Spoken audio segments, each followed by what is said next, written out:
Hello, and welcome to Edgeworth.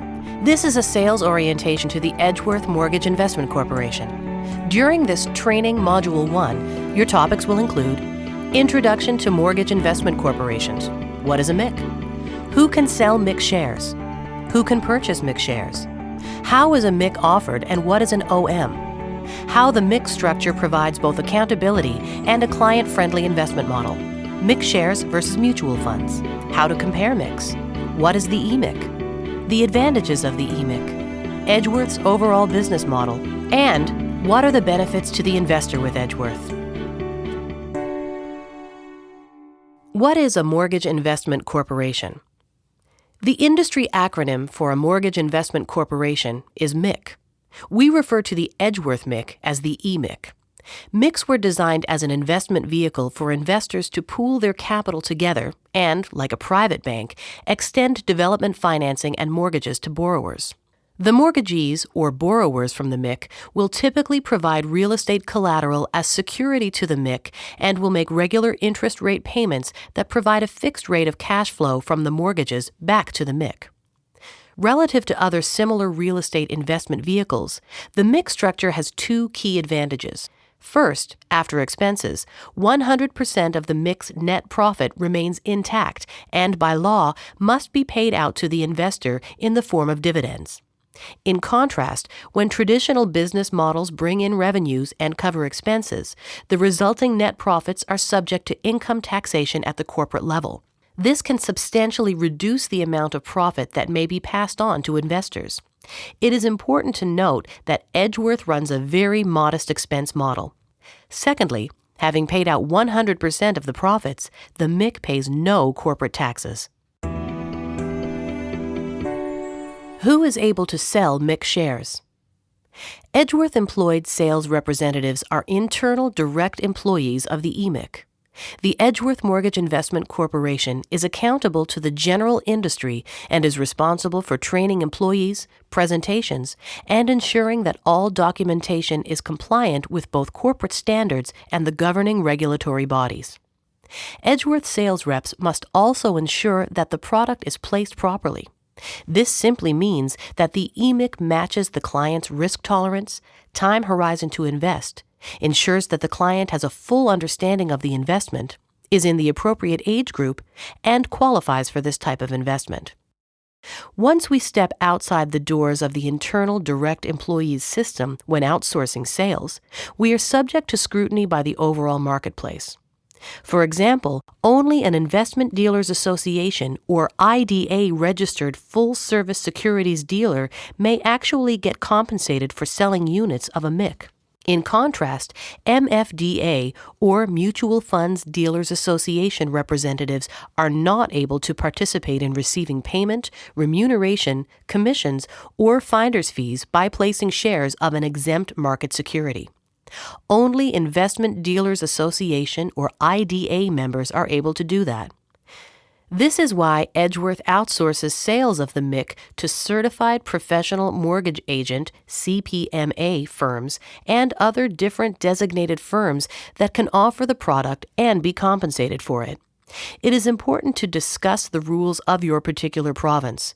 Your supervisor can provide guidance on how to sell within each province's particular rules and guidelines. Who is able to purchase shares in a MIC? There are several categories of eligible investors. The first are those that are eligible to purchase these types of securities according to the legislation of their province of residence. For example, in the province of Saskatchewan, clients must prove their eligibility by declaring a certain amount of net worth, either alone or in combination with their spouse. Or they must declare a certain amount of income over the previous 2 years with the expectation that this income level will continue over time. Legislation and eligibility requirements will differ from province to province, so it is important that you understand your province's specific requirements. A second category of eligibility is a person who is accredited for such purchases in accordance with the applicable legislation. Accreditation standards are higher than eligibility standards. These individuals may have a significantly higher net worth, a significantly higher stream of expected future cash flow, or they may be an institutional investor, such as a pension fund. These types of investors can purchase units of a MIC or any exempt market shares based on their higher level of sophistication and net worth. Again, differences in legislation exist between provinces. A third category includes amount-based exemptions. There are exemptions from certain eligibility requirements or accreditation standards due to the amounts of a MIC being purchased. Investors purchasing the minimum amount of $10,000 and no higher are actually exempt from meeting eligibility requirements. If we are qualifying them a different way, a person who is purchasing $150,000 of the product all at once might be exempt from meeting accreditation requirements. Again, legislation will vary from province to province, so it is important to become aware of the rules. A final category includes people who are exempt from any of the previous requirements because of their position in the industry, their personal relationship with the actual mortgage investment corporation, or any of its directors. Due to the potential of conflict of interest, it is not recommended that you rely upon this exemption. How is a MIC offered, and what is an OM? MIC shares are offered in what is called the Alternative Investment Market, or AIM, which is commonly referred to as the exempt market. Mutual funds, for example, are offered through the prospectus reporting system of the Mutual Fund Dealers Association of Canada, or MFDA. Instead of a prospectus, MIC clients subscribe to units of shares by way of a confidential offering memorandum, or OM. The OM was created based on a template from securities regulators. Requiring adherence to the securities template ensures that all MIC offering memorandums remain consistent within a particular province. In the first few pages of any offering memorandum, you will see the same sections and paragraphs repeated verbatim. These sections are standard clauses designed to educate clients and ensure that MICs are a suitable investment for that particular client. The standard sections point out issues such as illiquidity, the inability to trade, and the fact that commissions may be paid on the product, etc. The templates are all generally the same and do not endorse one particular MIC product over another, nor do they define one MIC product as being more conservative or more risky than another. Compared to the mutual fund industry, the exempt market is relatively small in size. In light of this, financial services and securities regulators generally do not analyze or make comments regarding the value of each available MIC offering. Since regulators do not offer opinions on different MICs, they cannot be liable for an investor's decision to invest in a particular MIC. Rather than analyze and explain the differences between each MIC and exempt market product, the Securities Commission simply ensures that every OM includes a standard set of disclosures. This describes a general list of possible MIC characteristics, related risks, resale restrictions, etc. In contrast to the exempt market, extensive investment analysis is readily available to mutual fund investors. However, like an OM, the prospectus of a Canadian mutual fund also states a number of standard warnings, notifications, and suggestions that the client received legal and accounting advice. Whether investing in a MIC or a mutual fund, the first few pages of an OM and a prospectus are quite general and will treat all investment vehicles as if they were all the same. However, each investment vehicle is actually quite different. It is important to point out the differences between the standard template portion of the OM and the EMIC's product-specific or unique representations when speaking with a client. For example, the EMIC has a standard disclaimer stating that there is no basis on which to expect a particular return. However, under the section entitled Dividends of our OM, you will notice that Edgeworth states a minimum rate of return. So it's crucial to begin showing the client the differences between the standard template wording and the actual characteristics of our MIC. Relative to other OMs in the industry, Edgeworth's offering memorandum is very client-friendly, client-favorable, and one of the stronger OMs in the exempt market. How the MIC structure provides both accountability and a client-friendly investment model. In 1976, the MIC model was first created and launched cooperatively by the Canada Customs and Revenue Agency and private industry. The Tax Act of Canada governs MICs. The issuer, in this case Edgeworth Mortgage Investment Corporation, is liable for all of the statements and representations that are set out in the offering memorandum. Under Section 12 of the OM, titled Purchaser's Rights, we are accountable to both the client and the industry. In order to maintain the special status of a MIC and continue to receive favorable tax treatment under the Canadian Tax Act, the MIC must adhere to stringent behavioral requirements. Another level of accountability and security for an investor is that the EMIC must provide regular reporting on its activity to its shareholders and to Canada Customs and Revenue Agency, and must also operate with third-party audited financial statements. The MIC is accountable to Canada Customs and Revenue Agency to operate with reasonable expenses. The EMIC generally operates on a 2% hard cost expense model. So, for every $5 million or so that is available for use in the MIC, Edgeworth typically absorbs about $100,000 of hard costs out of pocket. Therefore, 98% of the revenues that the MIC collects are net profit, untaxed, and are paid out to the investor. This is a fabulous model for investors. Another excellent benefit for MIC investors is that they become shareholders of the MIC. Being the shareholder of an organization provides some level of entitlement to either the company's assets, income, or both. As a side note, we are frequently asked whether the product is guaranteed. What must be clearly stated is that any firms selling any investment vehicles cannot claim that a particular investment is guaranteed, either in writing or verbally. Even if an investment is guaranteed, the firm will still include in their documentation a standard disclaimer which states, "Past performance is not an indication of future performance." Another example of standard disclaimer is, "This firm makes no guarantee, representation, or warranty and accepts no responsibility or liability as to the accuracy or completeness of this presentation.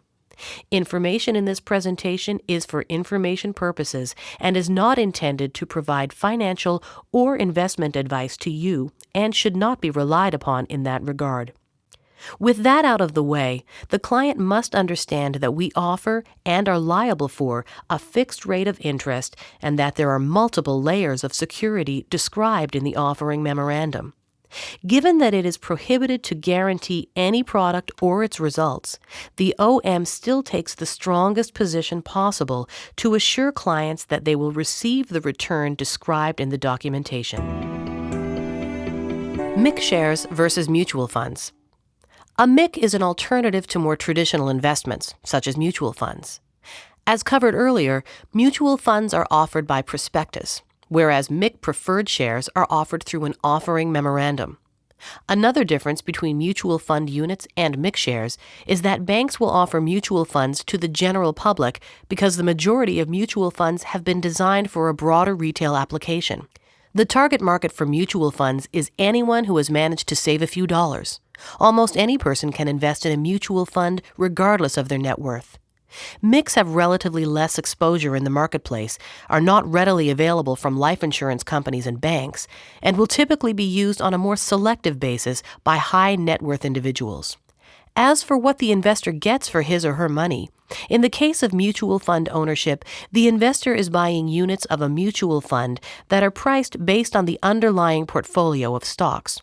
However, in actuality, the client does not own any of these stocks. It is the mutual fund company that owns the stocks. Mutual fund unit holders own an intangible unit value that is not tied to underlying collateral as security. In contrast, when a client owns a MIC preferred share, this gives them a certain level of entitlement to the underlying assets and income of the mortgage investment corporation, for example, collateral security. The returns of many mutual funds have suffered under the recent turbulence of the markets. Over time, however, the expected returns of mutual funds are expected to improve. On the MIC side, higher net worth clients have an expectation that the MIC will achieve consistent and solid returns with the benefit of collateral security. In both mutual funds and MIC shares, the performance or expected return of products cannot be guaranteed.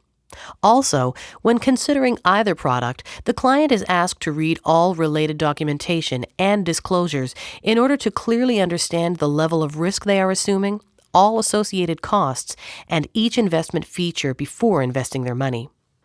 Although both the exempt market and mutual fund industry operate on a buyer beware basis, their investors are generally not considered to be at fault if the investment goes south. Typically, mutual fund managers or custodians will be blamed. Advisors will only be blamed if a recommended mutual fund did not match their client's level of risk, as stated in the latest Know Your Client or KYC rules. More frequently, mutual fund representatives will simply turn their palms to the sky and say to a client, "What can we do? Let's just hold on to the product or keep investing in more of it because it's now on sale." Though MIC sales representatives should be in the same boat, they are under close scrutiny and higher accountability since regulatory bodies keep a close watch on newer product offerings like MICs. Picture a chain of command or accountability in regulation. In Saskatchewan, for example, there is the Saskatchewan Financial Services Commission at the top. If we follow the mutual funds channel below the commission, we find the Mutual Fund Dealers Association almost sitting as a self-governing body over the mutual funds sales firms and sales representatives to ensure proper compliance and proper client placement, training, and accountability.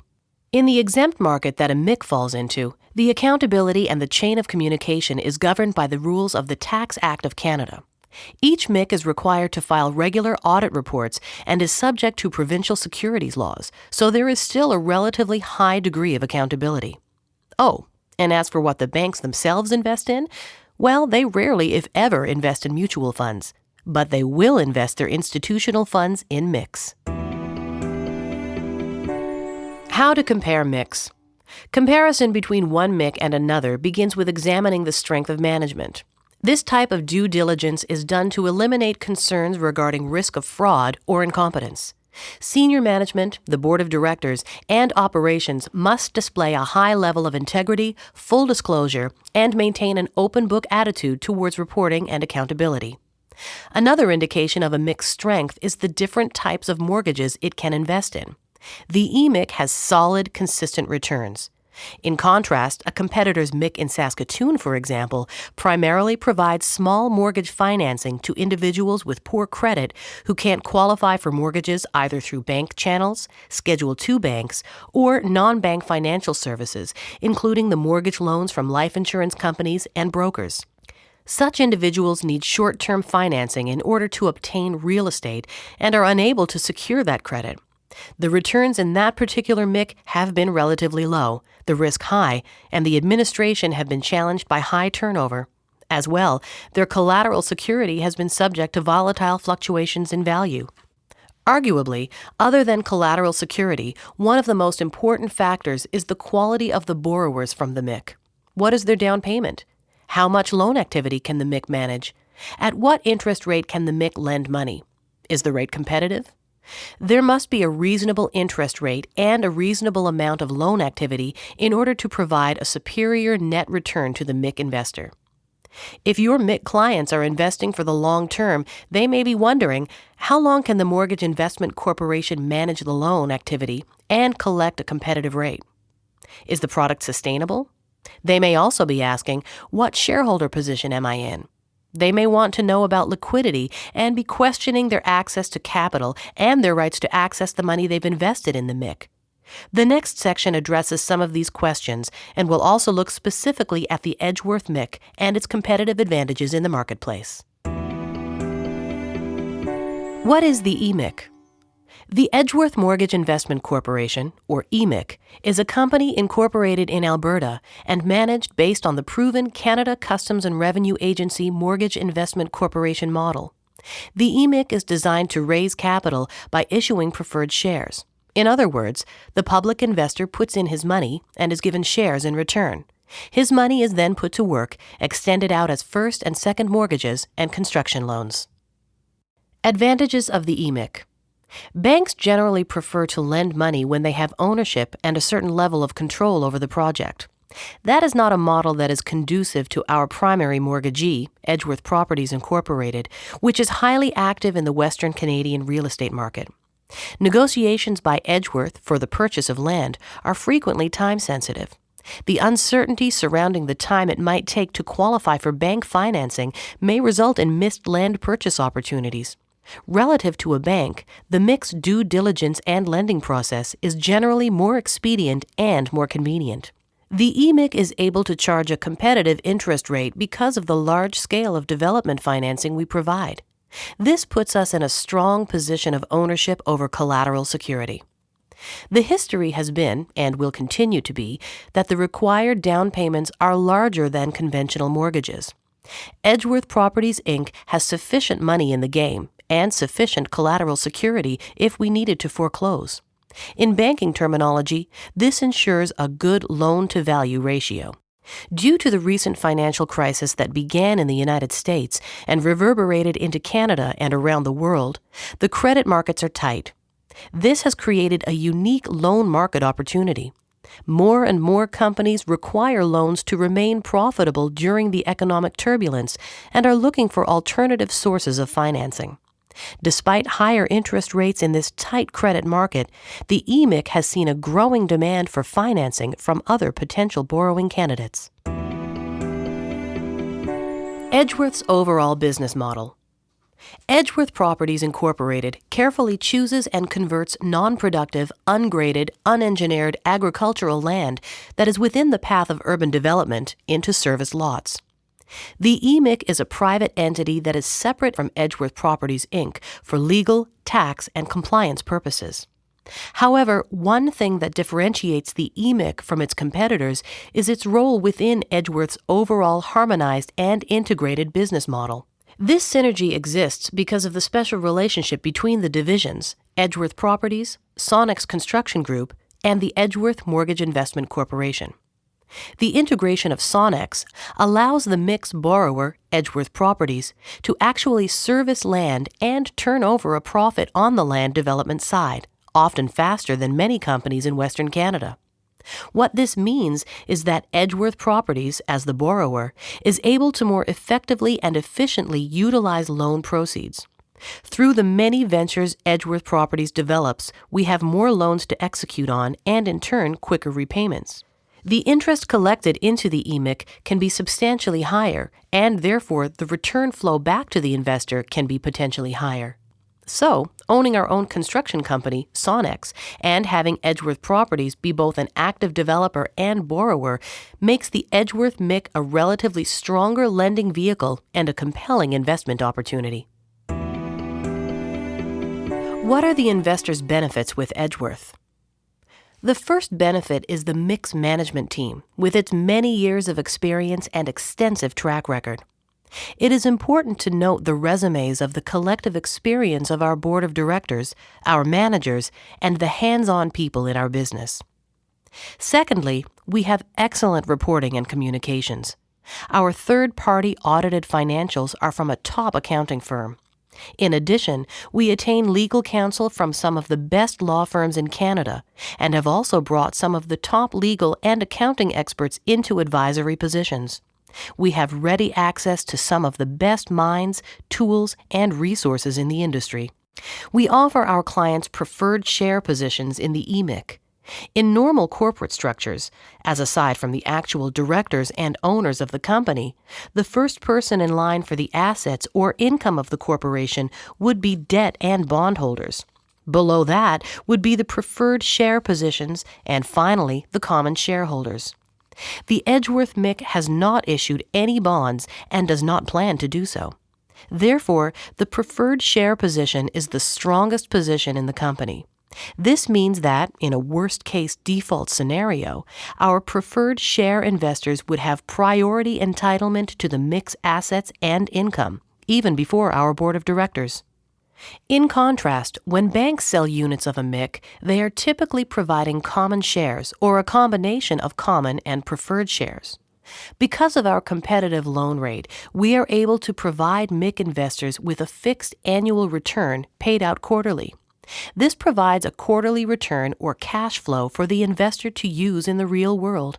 Having this type of consistent fixed income available allows clients to spend or save the money by investing in tax-saving or wealth-building strategies. Another major advantage for clients is that the EMIC is eligible for registered plans such as RIFs, RRSPs, and RESPs. There is no liquidity in the first 12 months of holding a MIC preferred share. However, the annual interest rate of 12.5% is liquid and is readily accessible to the client each quarter. After 12 months, clients can withdraw up to 10% of their principal without paying any penalty. For example, if a client invests $100,000 in the first year, that principal becomes illiquid for 1 year. But clients can collect the $12,500 of interest in the same year they invested their money.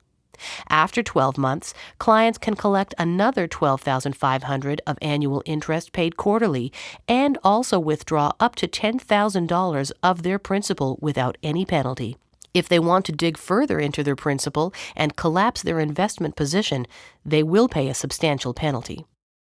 In the third year, again, a 12.5% minimum return is available. Again, another $10,000 or 10% of the initial principal investment is available without penalty. And if the client would like to collapse their position further and take out more of their principal, they would have to pay a 5.5% penalty on the remainder. After 36 months, the client can liquidate their investment in its entirety and pay no fees. The EMIC provides excellent liquidity for an exempt market vehicle. One Edgeworth sales manager commented that a 12.5% rate of return paid quarterly, deriving partial liquidity after 12 months, and full liquidity with no redemption penalty after 36 months makes this project a very good short to medium-term investment. Another advantage for MIC investors is that Edgeworth provides clients with VIP front-of-the-line treatment regarding all Edgeworth property investments. What this means to your customer is that they will be made aware of all upcoming exciting investment opportunities from Edgeworth Properties before the general public. If you look at Edgeworth Properties' development models and objectives, we will be rolling out exclusive and limited offerings that will sell out very rapidly. If your client would like to participate in the opportunities from our development side, becoming an EMIC investor is a good way to find out more about the Edgeworth corporate culture and our development models. EMIC investors can also achieve ownership in one of our development projects, further diversifying their overall portfolio. The collateral security that the Edgeworth MIC takes is a major advantage over other MIC products. Edgeworth Properties, Inc. is not simply a land banker that sits on raw, real property and ties up the community, holding it hostage. Edgeworth is a developer and is out to provide developments that meet real needs in the community, increase their tax base, and help the community attain its development and infrastructure objectives. From day one, when the directors of the project meet with the municipalities and community representatives, they put on hard hats, sit on the dig site with an earth mover behind them, and take a picture for the newspaper. The perceived value of that land will already be rising. Next, Sonics Construction will go to work, beginning by regrading the soil, re-engineering the entire property, and building in infrastructure servicing, such as water and sewage. This is when the values of properties go up dramatically. Just months down the road, after some re-engineering, we have seen a $10 million raw land purchase become worth $15 million. If you think of that model, the EMIC in this case would be exposed for a loan of $7.5 million, representing 75% of the initial $10 million purchase. The value of the land both appreciate through time and by Sonics physically building increased value into it so that there can now be 150% or perhaps 200% collateral for the original 100% loan. This is excellent collateral security. The MIC has many other competitive advantages, such as our mastery of offering memorandums, experience in the industry, good communication with lawyers, accountants, sophisticated investors, and excellent referrals. Training provided by your VP and office manager will help you gain a good foothold on what this product really offers to investors. Thank you for watching this orientation video. Further information, such as a video on client presentation mastery, will also be provided.